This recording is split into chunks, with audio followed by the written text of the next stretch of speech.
Hey guys, welcome back to the next video. In this video, we are going to work with Liveness probe and Rediness probe together.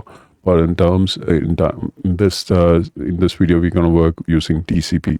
So we have seen the previously with HTTP GET. HTTP GET is versatile. It is not just tells you that the port is available. The port is available. I want to be very precise because there's a lot of confusing sentence here: probes, port, and ports. So I want to be very specific. So HTTP GET method is not just confirming that port is alive, but also it will receive the file and see if that file is receivable. So it has more quality of data towards it when compared with the TCP1. TCP1 simply checks whether that port is available or the port is open. So it doesn't do any kind of investigation towards what actually happens after the port. So let's do that. Sterling probe3.yaml. So we'll use this as the name. And then here I may need to modify the name of this pod. Sorry.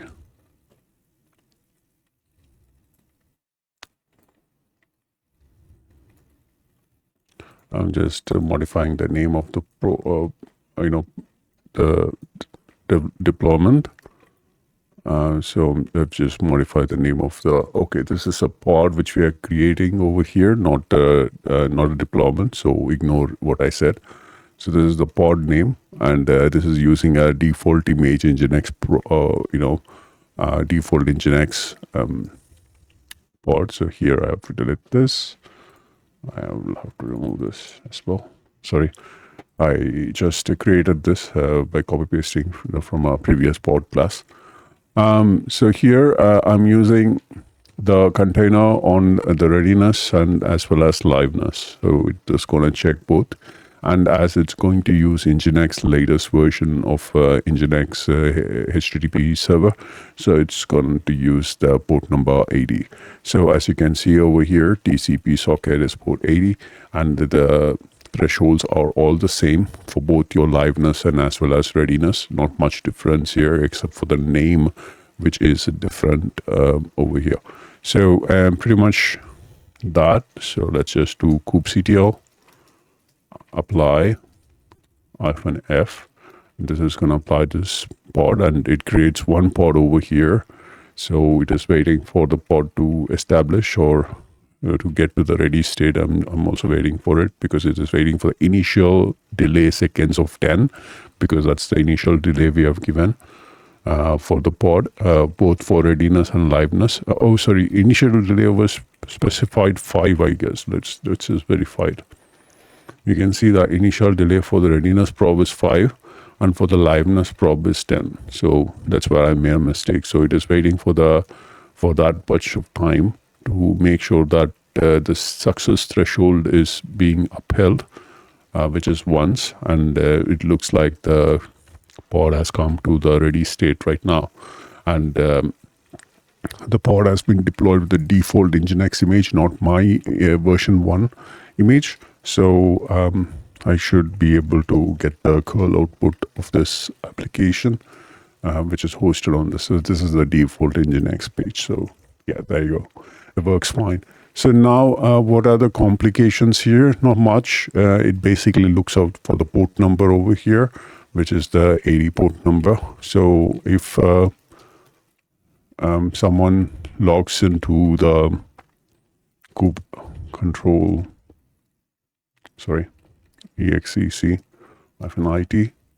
and then we log into this pod bash, and then we kill all Nginx. I'm not sure if this command works.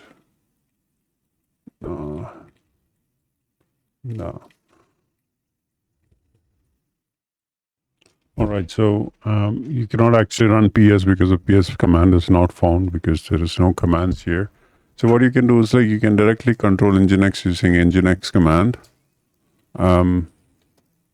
So here I can give -s stop. So I can issue stop command for Nginx over here. Now you can see that the command terminated with exit code. So Nginx has been stopped. So the entire virtual machine is stopped because the purpose of this virtual machine is Nginx. So when you do the stop over there, you can see that there was a restart over here because your liveness prop detected that. So let's just do a describe kubectl describe pod slash the name of the pod, and you can see over here successfully all those things is done, and you can see that the container created successfully, and you can see that it has again pulled the container because the container itself stopped because we have issued the command of stop right there. So because of that, it has actually done the restart, and it has given us a new container over here. So you can see that the starter of a container has happened over here. That's all, folks, I have for you in this video. So now we were able to implement both your liveness and readiness prop together on a single file. Even though we deployed it on pod, the execution here is the same even for deployment as well. Thanks again for watching this video. I'll see you in the next one.